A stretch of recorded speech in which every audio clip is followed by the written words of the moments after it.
to all of you. On the eve of World Diabetes Day and Diwali, we have a very special speaker, Dr. Om J. Lakhani. He's a consultant endocrinologist at Zydus Hospital in Ahmedabad. All the talks which I have the privilege of listening to, all his talks have been top notch, and I'm sure today's will be as well. He is going to speak about artificial intelligence in diabetes management, a peep into the future. Over to you, sir. Thank you so much. I'll just start sharing my screen. Okay, is my screen visible? It's very yes, visible. It's visible, sir. Okay, just give me a second. Okay, so today, first and foremost, I thank the NRS Medical College Department of Endocrinology for inviting me for this. Like you rightly said, this is the eve of Diwali and also the eve of World Diabetes Day, which is quite interesting. You know, you have a sweet fill, a festival with, hyperglycemia combined. So I think this is a very apt moment. I think I am in the middle of something, completely different. That is artificial intelligence, which has neither to do with Diwali nor it has to do with diabetes. But we'll try to combine all of these three together into one package. So, before I begin, so I'll start philosophically and I'll end philosophically. So before I begin, I'll start with a kind of thing, which I learned from my experience, which I learned from, other people who have, excelled in their respective fields and so on. I very strongly believe that innovation comes from the fringes. It comes from the edges of a particular field, or it comes from the right in the dead center of a particular field. So let me explain this.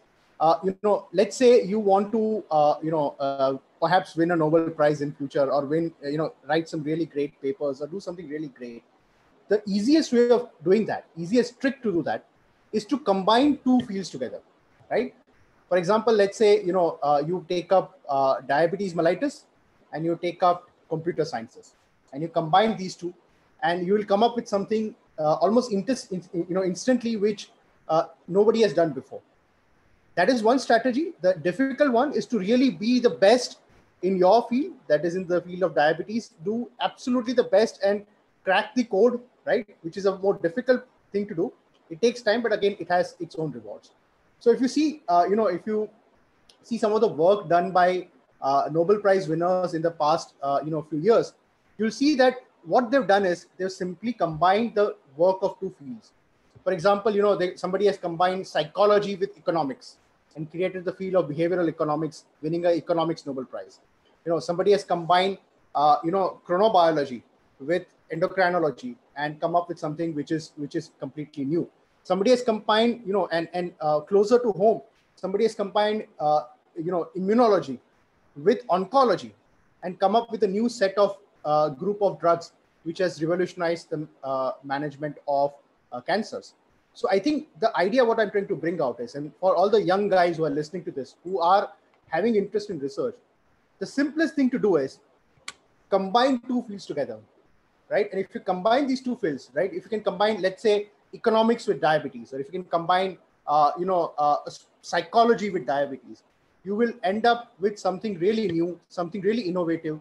And, perhaps, since we're talking about Kolkata, which is, I think, the homeland of Nobel Prize winners from India, I think, you might really come up with something which is completely new, completely fantastic, and perhaps, worthy of a big prize in future. So I think this is the philosophy I'm going to start with. And why I'm sort of stressing upon this point is because today we are going to combine two totally unrelated fields, that is computer sciences and diabetes, into one interesting, I would say khichdi, or, I would say moody. Moody, is it that what you say in Kolkata? Yeah, there's something like a bale in there. We combine that into one particular, interesting meal. And I hope, it will, fill your stomachs in this post-prandial period. Okay. So let me begin my formal presentation.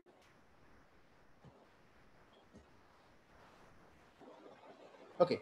So my topic is artificial intelligence in diabetes and diabetes management, a peep into the future.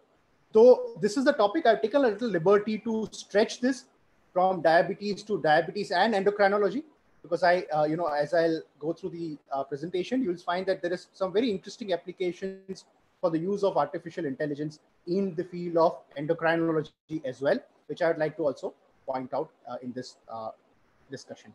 Okay, so first of all, let's start with the basics, right? What exactly is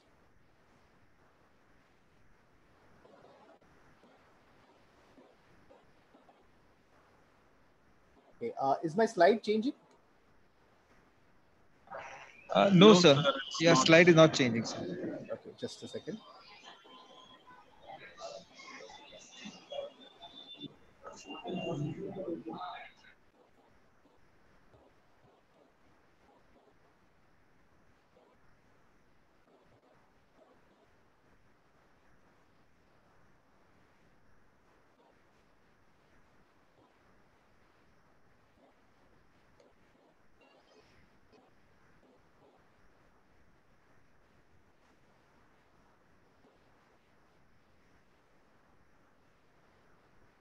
Okay, is it visible now? Yeah. Okay. Yes. So let's start with uh, going back to the very basic core. We are talking about artificial intelligence, but when we talk about artificial intelligence, we first need to know what exactly is intelligence. Now, just to put it simply, if you take a Wikipedia definition of intelligence, nowadays we don't talk about Oxford definition, we talk about Wikipedia definitions. A Wikipedia definition of intelligence would be an ability to acquire and apply knowledge and skills. That's the quietly, I'll say, the simplest definition you can have for intelligence. Now, to put it in simple words, we often use this term very loosely in our own lives. We often say, this guy is pretty intelligent. This resident is this postgraduate trainee is very intelligent. How is he intelligent? He's intelligent because he can solve a problem, right? So if you give him a difficult, challenging case, if you give him some logistic problem, if he solves it, you say he's an intelligent guy, right? If I say my child is intelligent, if I give her a puzzle, she'll solve it. If I give her some task to do, she'll find out a way to solve the problem. And how will she solve the problem? She'll solve the problem by first acquiring the data. So she'll look at the situation, right? She'll see, what are the challenges involved in this? What are the pieces that I have to look at? She'll try to sort of fit those pieces together. She'll do some trial and error and ultimately come up with a solution to the entire problem. So that exactly is what is intelligence. So intelligence is basically an ability to solve the problem, right? Now, not only is it an ability to solve the problem, it's an ability to solve the problem inherently without a written set of instructions. For example, let's say I'm asking you to travel from place A to place B. Now, if I give you the exact instruction of how you will travel from place A to place B, I just write it down on a piece of paper and say that you have to follow exactly as what I've told you. I think anybody, even with half intelligence, will be able to do it. But that's not intelligence. Intelligence is basically, I tell you that you need to reach from place A to place B. Now you figure out how you'll reach, right? Somebody will take a bus. Somebody will drive on their own way. They'll ask for directions on the way. They'll perhaps use a Google map. Whatever they do, they find a solution to the problem, right? And that is actually real intelligence. So real intelligence is basically solving a problem. And that is where we come to artificial intelligence, okay? Now, you would be surprised to know that the field of artificial intelligence is not a new field. In fact, it's been around since the 1950s or 60s. So long back, actually, people have tried to really, do something where machines will be able to kind of figure out their own problems and figure out the solutions to that. And if you see, some older literature, if you see older science fiction novels, science fiction movies, you'll find a lot of mention about artificial intelligence. You'll find a lot of examples of AI in that. The reason being that AI, the field has been there for a long time. And right from the 60s to early 2000s, that period is known as artificial intelligence winter. It was a winter because nothing was done. Nothing really new came up.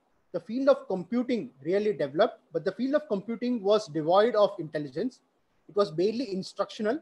So basically everything was fed into the computer and the computer would give out solutions, right? So you would give written instructions to the computer and the computer will solve the problem, which is hardly a definition of intelligence.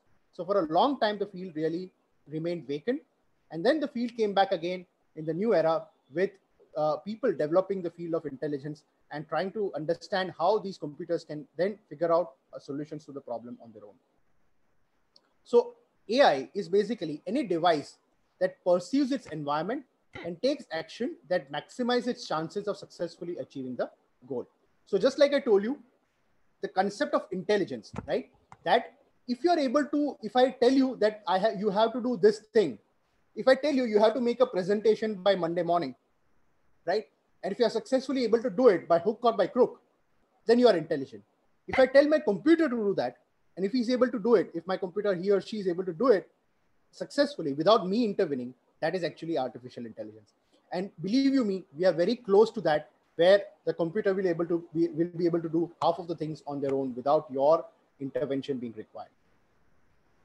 So in other words, basically, it's the way in which computers can mimic the cognitive functions of human beings, such as learning and problem solving, and that is basically AI. Okay, so we'll be discussing the various aspects of AI, and then we'll move to the actual practical use of artificial intelligence in our field of endocrinology and diabetes. Now, I'll go into the details of these things. You just keep this slide in your mind, right? There are many words, terminologies which we'll be discussing today. We'll be discussing terms like machine learning, natural language processing, image recognition, speech recognition, etc. All these things are common terminologies which are used today in AI field. We'll be discussing these terms and we'll then be utilizing these terms in the field of diabetes and endocrinology. Okay, so let's first look at some terminologies which are used in artificial intelligence. What do these terminologies actually mean, and how do you really understand this, and how do you really apply this in your own field? So you had heard about this term very commonly, fuzzy logic. So what exactly is fuzzy logic? So fuzzy logic is something what we do, right? Whereas computers generally understand what is known as Boolean logic. So Boolean logic means that everything is black or white. Everything is in two dimensions. So you have 0 or 1. And computers traditionally have always understood only Boolean logic. That is, either it is 0 or it is 1. Either it is switch off or it is switch on. Either it is a male or it's a female, right? Everything is in duality. Everything is in a dual tone. Either it's black or it's white. But as you and me understand that everything is not black and white. In fact, hardly is anything black or white. So as human intelligence, we often use fuzzy logic. That is, we use relative terms. Like, for example, I'll say, so-and-so actress is prettier than the other actress, right? So-and-so cricketer is a better batsman. Virat Kohli is a better batsman than A.B. de Villiers. Now, when I say better, what do I mean, right? Is he the best? Is he the best batsman in the world? No. Is he the worst batsman in the world? No. It means that he's better, right? So there is a shade of gray. And then somehow I'll say that Sachin Tendulkar is a better batsman than Virat Kohli. So is again Sachin Tendulkar the best batsman in the world? Perhaps not. So what I'm trying to say is that at the end of the day, we are using terms, we are using fuzzy logic, and there is often a gradient, there is a shade, right? Everything is not black or white, they'll have often shades of gray. And basically the idea, one of the major challenges to machine learning and to artificial intelligence is to make the computer understand the concept of fuzzy logic. That is, everything is not 0 and 1. There could be shades, there could be numbers in between. And this is what the computer needs to understand for it to really become intelligent, right? The other term which is frequently used is machine learning. Okay, machine learning is very simple. Let's say, let's say you're training a dog. Okay, you have a dog at home and you're trying to train the dog to do a particular trick. So let's say you're throwing the ball, and the dog has to chase the ball, right? So what do? For the first time when you throw a ball, you also put some food over there, and as soon as the dog catches the ball, he gets a reward, and that is food. And basically then the dog learns that it's going to get a reward if it catches the ball, right? So that's a learning process. So the next time, again, you know Pavlov's theories, right, in physiology. So you know that the dog is then attracted to the reward, and then it keeps learning new things based on the risk and reward procedure. Unfortunately, a computer does not understand rewards. So you need to devise other strategies for the computer to learn repetitive tasks and then to perform it without your intervention being required. So every time I enter my car, my Bluetooth should go on and it should connect to my audio system in my car. That is simplest example of machine learning, right? When I enter Zoom, automatically my video should be on, right? That is because that is what I require all my time, and that is what a machine learning does. So that is the simplest example of machine learning. Of course, you will have more complex tasks which the machine can perform without your intervention being required. Then you have the term which is natural language processing, NLP, right? Now, again, this is again a field which is fast developing. And in fact, this field has become quite useful and quite, frequently used in our own day-to-day life.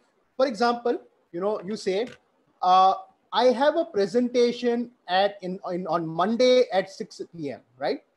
Please send me a reminder at this point of time. Now, try doing this with Siri, try doing this with Google, try doing this with your Alexa, right? These systems will easily understand what you're trying to say. You say, every week on Wednesday, I am traveling to Bhuj to attend a peripheral OPD over there, right? So what it does is understands your language and understands your natural language, and then it processes that into something which is usable for the computer to really understand. So that is basically natural language processing. And natural language processing is very important for us to communicate with the computer, right? Because you and me will be communicating we are not computer experts. We cannot write programs. So we'll be communicating with the computer in our own language. That may be English, or maybe Hindi, or maybe Bangla, or maybe Gujarati, whatever language that you speak, right? The computer should be able to understand what you're trying to say. And that is basically natural language processing. Then you have neural networks, right? Again, this is a complex term, but a simple way for a doctor to understand is that our brain is made up of neurons. You know that these neurons are connected with each other, and these neurons move in a circuit, move in a particular pattern, and these networks help you to retain information and, of course, analyze and process data. So, for example, if you're seeing an object, right, you have the data going to the retina, and then going to the optic nerve, and then going to the occipital lobe, right? There is a neural network involved in this entire process. And then it stays in your brain. It remains as a memory, right? It remains in a circuit, in a memory, and that is basically a neural network. The same way, the idea is to create network of brains, a network of neurons in the computer in which a particular system remains in their entire process. Then you have this term, which is frequently used in day-to-day life of computers. That is big data. Big data is basically huge amount of data, which are regular spreadsheet or a regular Google sheet cannot analyze. And that is huge amount of data with a particular pattern, right? So we all know that when you have some amount of data, there is some amount of analysis which can be done. But if the amount of data is huge, you'll actually find some new patterns out of it totally together. We have all done clinical trials, we have all done research, and we know that the bigger the sample size, the more better the study is from a scientific perspective. You understand more about the study from bigger the data. So now we are in an area where we can analyze huge amounts of data and try to come out with logics and try to come out with analysis of this, and then use that analysis to predict something which is happening in future. This is already being used in the stock market, right? Anything which is something which is predictive, the first place where it's going to be used, it's in the stock market. And big data is already being used in the stock market to make predictive analysis of the stock prices. These people are known as quants, and these quants are already this process is being used throughout the world by stock traders to predict the price of the stock which they are dealing with. So what are the examples of artificial intelligence that we use in day-to-day life? Believe you me, again, we use AI every single point of time. In fact, right now we are using artificial intelligence. Okay, so I'll give you some common examples that we use every day. Google search engine, right? Simplest example, when you use a Google search, let's say I'm looking for a pizza place near my house, right? So I just type this in the Google search and it will show me a Domino's pizza, which is just 500 meters away from my house. Why it is going to show me a Domino's pizza?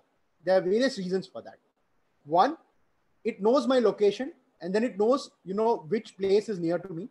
It also knows that this restaurant sells pizza, that is Domino's. It also knows that perhaps I like Domino's, so that is one it recommends. Again, the review of that system would be that pizza place is good. So it knows that I'm generally looking for pizza places with 4 or 5-star reviews. And then, hence it recommends Domino's pizza as the first thing which shows up in my search list.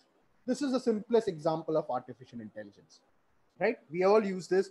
We all use Google search in our practice. A lot of you, I think Google is something we use frequently. That's become like our second brain, right? Everything is then, we don't store memory. We just Google it and we find all the information that we need.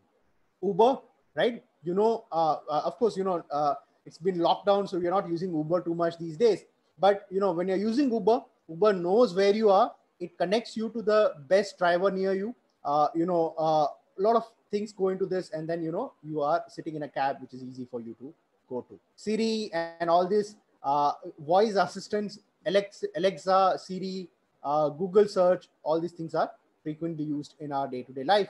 In fact, commercial airline pilot, autopilot is also a form of artificial intelligence, right? In fact, most of the time, in a long distance flight, you'll be surprised. Your pilots are actually sleeping. It is the computer which is running the plane, right? And sometimes it is very shocking, to see you have one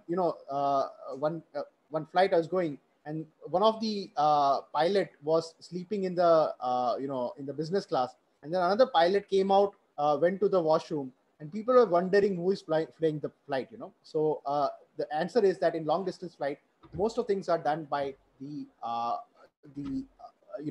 inbuilt autopilot, which is based on artificial intelligence. Facebook, Instagram, you'll often find if you are a right-wing person, you will find right-wing articles. You'll find a lot of details about Arnab Goswami, and if you're a left-winger, you will find a lot of details about the other side. So it's all artificial intelligence. They know what kind of if you'd have seen this very interesting documentary on Netflix on this, how social media really is influencing our lives today. And this is all artificial intelligence. Shopping at Amazon, right? It will recommend you the best products. If you're into Apple, it will give you Apple devices. If you're into Samsung, it'll suggest you Samsung devices, whatever, right? So we all use this. Netflix movie recommendations. If you like comedies, it will show you comedies on a Saturday night. If you like romantic movies, that is what it will show you, so on and so forth, right? So we are all using all these forms of artificial intelligence in our day-to-day life. Now, where is it being used in medicine? Some broad uses of this. I'll come to the specific aspects of endocrinology and diabetes in a minute. But again, ECG interpretation, all of you have seen this ECG machines, which come out with the interpretation of the, thing. It will say patient has tachycardia, patient has sinus tachycardia, patient has STT changes, perhaps ischemic, perhaps anterior wall MI, so on and so forth. And there's a lot of studies done where it is found that, the sensitivity and specificity of this AI-based interpretation is in fact very good. Accuracy is about 89%, 93% sensitivity, and 84% specificity, which is quite good compared to a cardiologist, interpretation being considered as a gold standard. Again, IBM Watson, you would have heard about this. This is a huge device which is basically made for analyzing big data and for artificial intelligence. This is now being used in fields of medicine. In fact, in February 2013, IBM and WellPoint actually came up with use of IBM Watson in Sloan Kettering, the big cancer hospital in New York. It's also in India, in Manipal. There was, so at one point of time, IBM Watson was being considered to be used. Of course, we all have again heard about, we have in fact, in our own hospital, we have the Da Vinci, that is a robotic surgery being done. Again, it uses AI for assistance. It will tell you the vascular structures. It will tell you, the depth of a stitch that you have to take. A lot of things it can calculate on its own, and then it can give you the data. Image analysis, we'll come to this in more detail, but this is already being used. My brother is a dermatologist. In fact, there are devices, there are software now with which you can click the photograph of the skin lesion, and then it can give you a potential diagnostic analysis. Radiology, right? You can send the photograph to a software. The software can give you the interpretation, right? It can tell you for example, we are in the time of COVID. It can tell you the CORAD score. If again, if you have seen this, there are software right now for a bone age analysis. Again, a field of relevant to endocrinology. We all calculate the bone age. So now you have software. You just click the photograph of the X-ray of the left hand, and then it will give you the exact bone age based on the analysis. We'll discuss more about endocrinological aspects. Genetic disorders can be simply diagnosed by taking the photograph of the person, of the patient having a particular dysmorphism, and then that can be utilized to find out the omics and the particular genetic disorder which the patient may be having. So look, this is not the future, this is the present. So all these things are really available right now. They are commercially being used, and of course there are they might not be as accurate, but the accuracy is fast improving, and we are reaching a phase where this is now practically available. The Apple Watch, I'll discuss more about the Apple Watch, but right now, that the current Apple Watch can detect arrhythmias and can signal a possible stroke, a possible atrial fibrillation, can warn the patient, can warn the doctor, and the patient can be immediately taken to an emergency room. This is currently available in your Amazon store. You can buy it, you can start using it the next day, and perhaps, you might pick up an arrhythmia which you did not know you had. So all being available already there in our day-to-day use. Let's come to the core topic of our discussion today, that is artificial intelligence in diabetes and endocrinology. So what I'm going to do is, since we are talking about artificial intelligence, we are essentially saying, will a computer replace a human being? Can a computer replace a doctor, an endocrinologist, to be specific? So let's see, our own systems, how we use it as a doctor, what are the things that we use, and how are computers replacing those things with their expertise. So essentially, when I see a patient, a patient walks in to the clinic, first I use my sensory I hear the patient, I smell the patient. Sometimes there's certain cues you get from that. You touch the patient, you palpate the patient, then you have all this sensory data which is available that goes to your brain. Your brain analyzes, and you come out with a diagnosis. Then what do? You write a prescription, right? What do you do when you write a prescription? You look at various patterns, right? So you see whether this patient has, the economic aspects of the patient. You look at, is he an obese guy? Perhaps I'll give him a SGLT2 or a GLP analog. He seems to be a lean diabetic. Probably he's type 1, he needs insulin. All these things you process, and then based on that, you prescribe a medication, and then you tell the patient to follow up. Again, this would depend on, how frequently you want the patient to check their, to do an SMBG. When do you want the next HbA1c being done? Does the patient need a retina screen? So on and so forth, right? So all these things you are doing it as a doctor. You are the perfect real intelligence. Now, how does a computer do this in their own way? So let's see. So how do you replace the eyes? So first, let's look at the sensory inputs, that is the eyes, and what are its uses in diabetes. So all these things comes into the feature of image analysis. Okay, and image analysis is already there in our day-to-day use. So if you're not done this, if you're using an Android device, download this app which is known as Google Lens, right? It already comes in some of the devices preloaded, or you can download from the Google Play Store. Take any picture, take any object, take any sign, symbol, whatever, click a photo of that. If you click a photo of that, it will tell you what it is, right? If there's a table over here, I click the photo, it will say it's a table. Then it will go to Amazon and tell me what is the price of the table and how I can buy that table if I want to, right? When you go to a supermarket, right, there are barcodes. You scan the barcode, it will tell you the price, it will tell you the all the relevant information, and it will start billing you based on that. right? This is all image analysis. This has been around for a long period of time. In fact, it has become so advanced that this is now used by by law enforcement. So when you're, and you would not be aware, but let's say you're going on an airline. Let's say you're flying to New York. So you go to the airport in Kolkata, right? Some camera there takes your photograph. It does your image analysis. It knows exactly who you are, right? So you have Dr. Rahul, who has entered the airport in Kolkata.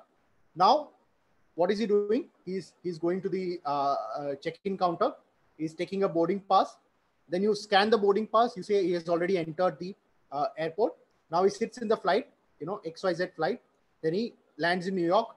He goes out again. A camera takes a photograph. He knows that Dr. Rahul has entered New York, right? So let's say if Dr. Rahul's wife wants to know where he is, she can just call the law enforcement, and then law enforcement will trace the entire pathway, and they'll say that he's in New York, with or without the wife's permission. So the point here is that you actually can get all the data, which the facial recognition, everything can be done. This image analysis is already so advanced. How do you use this in diabetes practice? You already have artificial intelligence being used in diabetic retinopathy. In fact, India has pioneered this. A lot of these studies come from India. In fact, the first published study of AI used based on a smartphone-based fundus image was from India. I think we should be proud of us.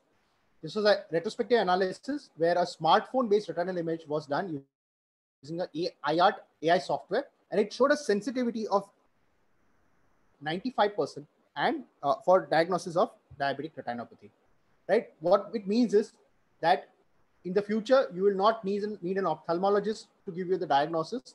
What you will need is just the patient sits in your office. This is not in future, right now, right? There are companies which provide this services right now, right? So, you can just check it out. You can contact me. There are people who, we don't use it right now in our hospital. We have good ophthalmologists, but you can use it if you're a single practitioner, right? It will take the photograph. The AI will give an analysis, and it will say this is non-proliferative diabetic retinopathy, so on and so forth. And it will give you, just like your ECG, it will give you the predictive diagnostics. Here also, it will give you the diagnostics, and it will tell you what you can do, right? This is the paper. Dr. V. Mohan was part of it. This is done from South India, and this is automated. This was published in one of the Nature journals. It's automated diabetic retinopathy detection using a smartphone-based fundus photography using artificial intelligence. This uses, in fact, you'll be surprised, this uses a very inferior technology. It is very easy to do this. It is not difficult at all. It's a very simple software and can be easily used and applied in your practice, right? Again, very interesting. So like I said, I'm not going to restrict myself to diabetes. I'll go to the field of endocrinology as a whole. This is an article which was published in JCEM. This is automatic detection of acromegaly from facial photographs using machine learning methods. When we were training in endocrinology, our bosses used to say, our seniors used to say, how do you differentiate an endocrinologist from a general physician?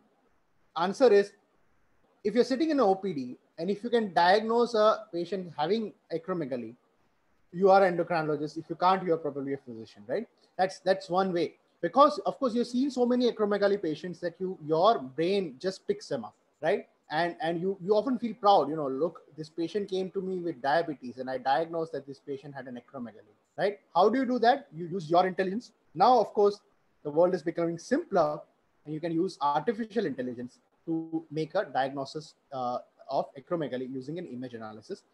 Like I said, this is already a published paper. This is already established as a practice.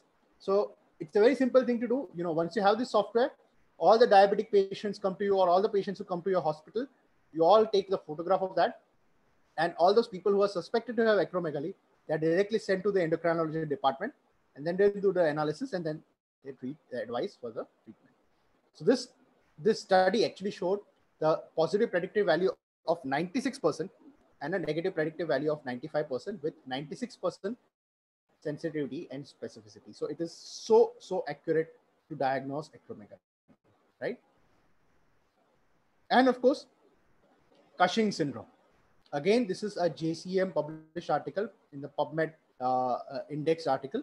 It is automatic facial classification of Cushing syndrome in women using artificial intelligence image analysis. Again, they did a similar thing.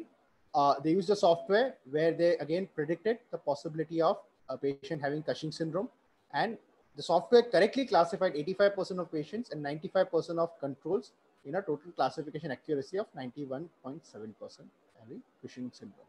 So again, makes life simple, right? And you don't miss out any patient with Cushing syndrome, right? And you don't, well, you keep your pride as the endocrinologist in fact.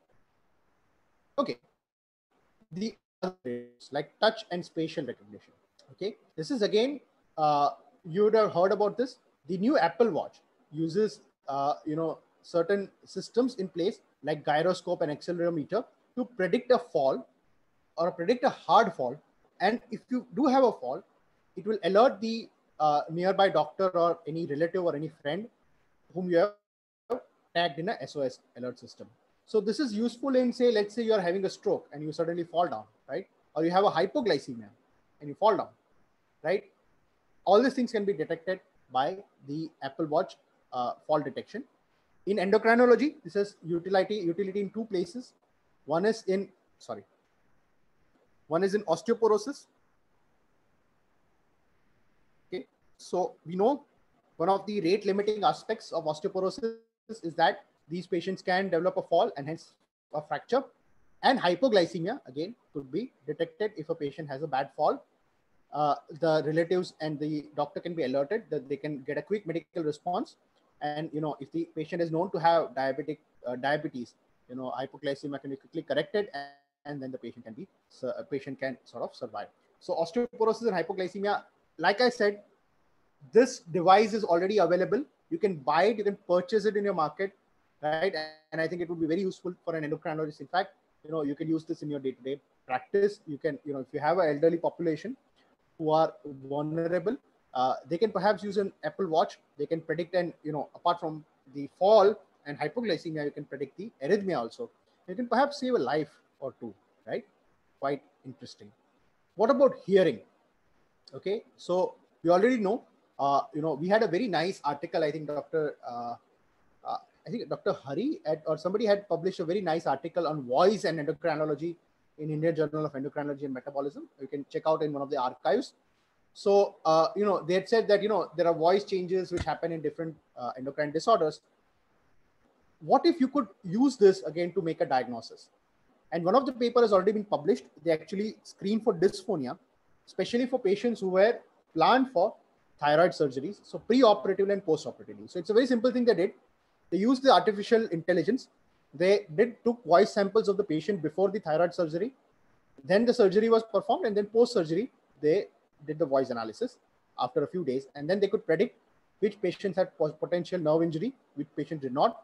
And this was, again, extremely accurate in making the diagnosis. Again, something which could be useful in your practice. So, you just have to take a voice sample, put it in the software before the surgery. Once the thyroid surgery is done, when you go for your post-op rounds, you again take a voice sample and ask the software to analyze whether you are possibly having a dysphonia or the patient is potentially having a nerve injury, which could be easily detected. Okay. Again, I'll not go into too much details. You have this paper available. What about smell? Like I said, of course, this is not a sense that we use too frequently, but other animals like dogs can smell whether you are carrying a cocaine in your bag, right? Or they say that there are dogs who can smell a patient having diabetic ketoacidosis. Well, if a dog can do it, a computer can definitely do it, right? You use detecting diabetic ketoacidosis or some kind of organic acidemias. When the patient comes in emergency with metabolic acidosis, can you use smell to say whether this child is having decay? And again, this is something you can, and this is in fact being developed in practice as we go along. What about taste? Again, we have again. See, I said I promised you I'll bring Diwali into this. So here's where Diwali comes. Can we actually use AI to develop new generation of artificial sweeteners, which people really like? So we all know a lot of our patients use artificial sweeteners, but some people like certain ones, some people don't. Some people like the taste of stevia, some people like the taste of saccharin, some people like aspartame, some people don't, so on. Yeah, sucralose, some people like it, some find it bitter. So, depending on your taste, perhaps you can develop a next generation of artificial sweetener, which everybody likes, right? And again, you can have your Diwali sweets without too much of it. Yes. So again, there are AI being developed for flavor innovation. Again, this is already in practice. So you can perhaps have more flavorable food without having too much of glycemic load, right? This could be again the future of nutrition in India. So you could have, you'd eat your favorite food being a diabetic, but at the same time you don't pile up your, you don't create a glycemic load, your carb stays under control, and so on and so forth, right? So this is the future.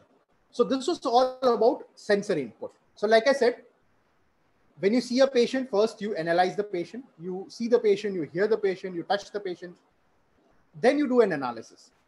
And the analytic part is where, again, computer is really good. So you already have continuous glucose monitoring and AI being used, right? There's an app called 7Sugar. It's been developed by an endocrinologist, Dr. Abhijit from Bangalore. And this app uses data from your continuous glucose monitor, and it can do a predictive analysis of glucose. This is actually the predictive analysis part is being developed, but this app is already available in the market. So you can get in touch with Dr. Abhijit. It's a very interesting tool which uses AI, right? Tidepool is another free application available. Again, uses AI for data analytics for using CGM, continuous glucose monitoring, right? You already know that, now you have the Freestyle Libre, right? And Freestyle Libre, or it should be called Libra. That is what I'm told, right? So Freestyle Libra, where you can give a prediction of the trends of the glucose value. So is the glucose increasing? Is the glucose decreasing, right? Is it rapidly increasing? Is it rapidly decreasing? This is all artificial intelligence. Depending on the previous glucose values, it can give a prediction of where the glucose is going next, and the patient can take a corrective measure if it requires to do so. Then you have the closed loop devices which use artificial intelligence. Now we already have the various generations of pumps. The newer generation of pump, that is the bionic pancreas, that is the iLet device, that I had the privilege of attending the Endocrine Society meeting. I think it was 2017. Yeah, I think it was that year, where they actually introduced this in one of the keynote lectures during the Endocrine Society meeting. And it's a very interesting thing. It uses it is a dual chamber insulin pump which uses insulin and glucagon.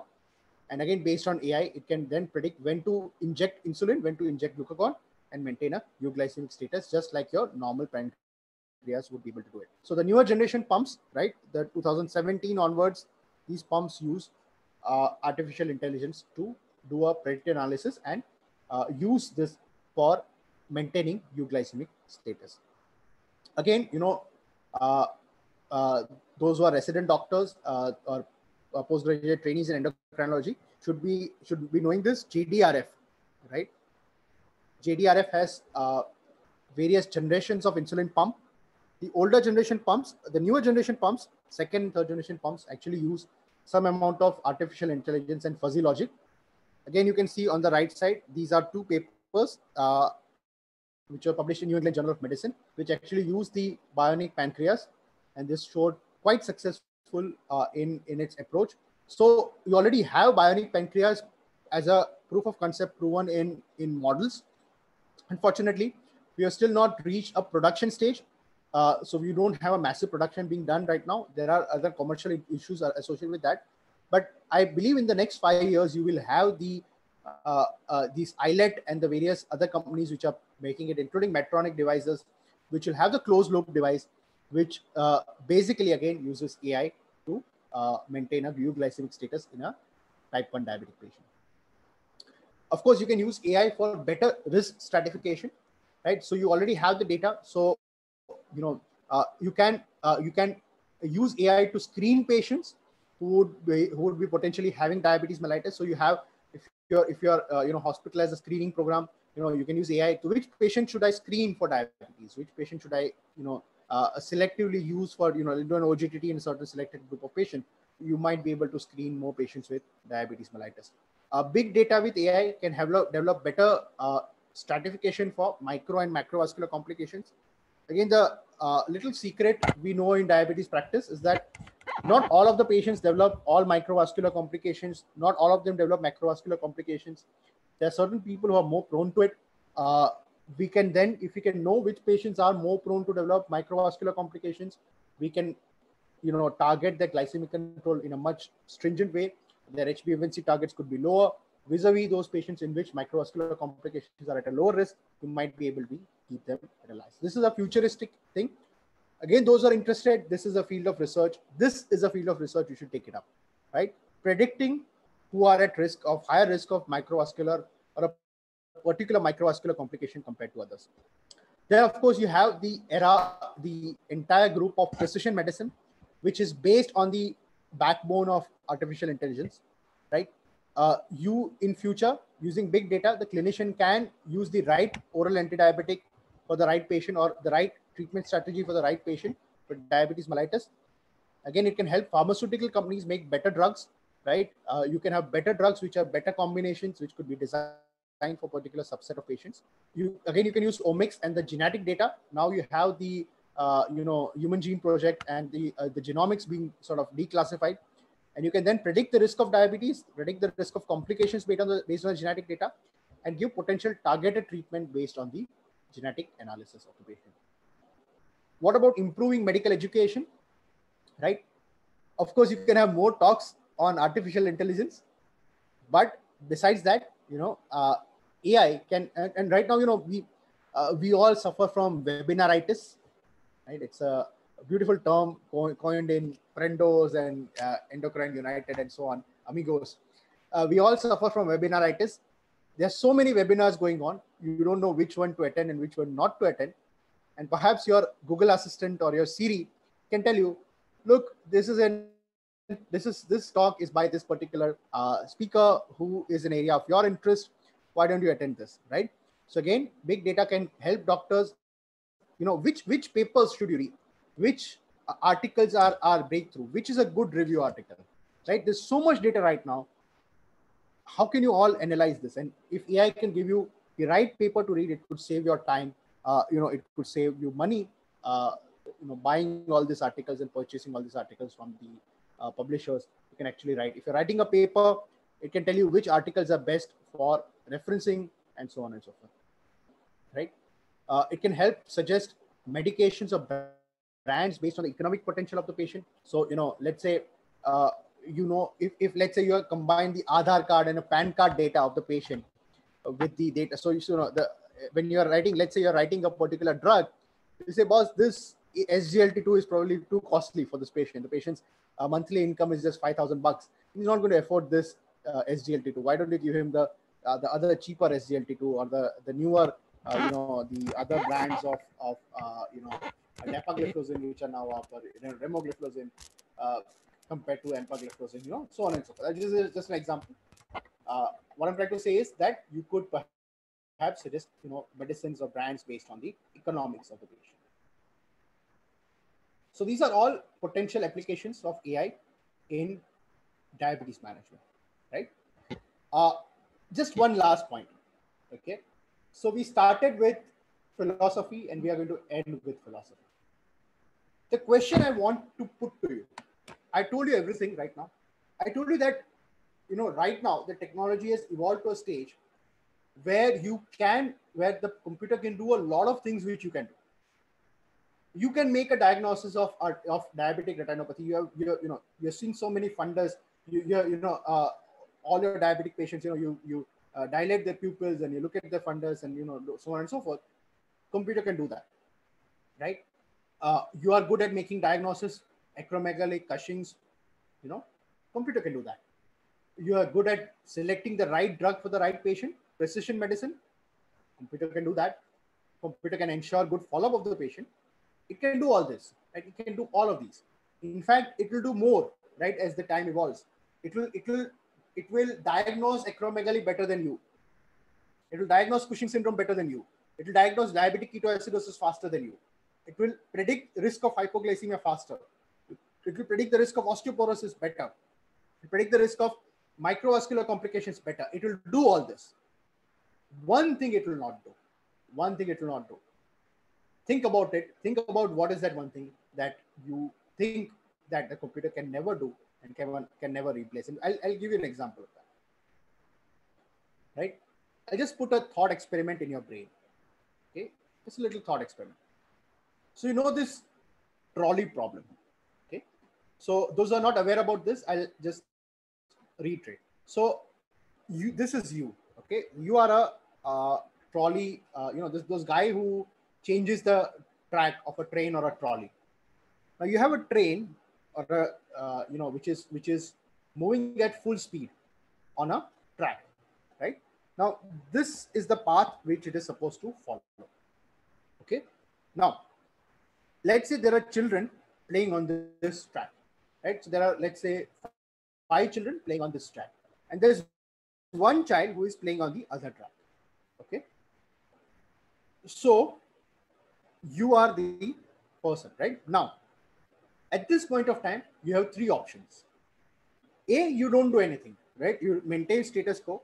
The train will go here and it will kill these 5 children. Okay. Second option, you change the track of the pulley. Sort of pull the lever, change the track of the train, and it saves these 5 children, but it kills this track was supposed to be closed, right? And the child is playing on the closed track. So it will save the 5 children on the live track. It will, kill the child on the other track. Other option is you stop the train. So you derail the train. So this children and this children will be safe, but all the passengers in the train will die. What option would you choose? Now, before I tell you what option you would choose, I'll tell you what option the computer would choose. The computer will always pull the lever and kill one child compared to the others. It will always do that. You give it 10 times, it will do that. Why? Because what it will do is it will calculate the risk of the lowest damage which can be possibly done. Right? So here it will say 5 children are dying. Here it will say 1 child is dying. Here they are saying 100 passengers are dying. Calculation arithmetic is very simple. 1 death is better than 100 deaths is better than 5 deaths, right? For sure. So it will always pull the lever.